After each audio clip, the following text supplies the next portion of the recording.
you. Thank you sa pod na ibinigay sa akin ng mga anak ko.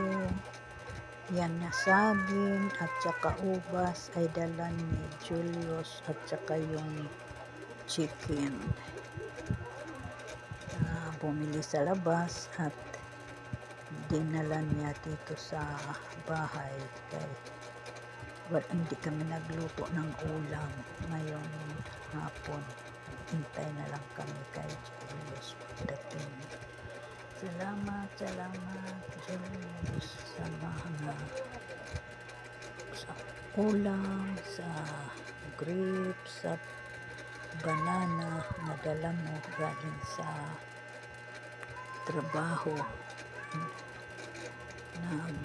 na kasi ang day off niya gabi lang, tapos pagdating ng bukas ng madaling araw alas 5 babalik na siya sa trabaho niya. Kasi yung walang day off yung niya, hindi siya binibigyan ng day off doon sa trabaho niya, kaya sumasaglit na lang sila pag-uwi sa gabi. Gawa niya paminsan lang, hindi naman siya gabi-gabi. Minsan sa isang linggo 2 beses lang siya makauwi dito sa pamilya niya. Bumagyo man, umulan, laging wala siya dito sa bahay. Kami lang.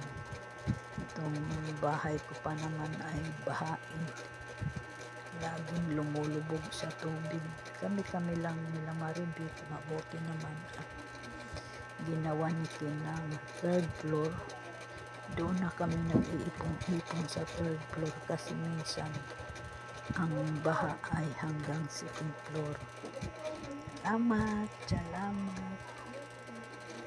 sa biyayang ibinigay mo, Panginoon Diyos.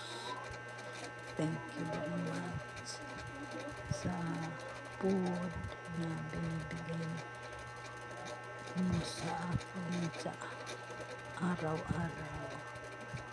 Thank you. I receiving that food for us. Thank you.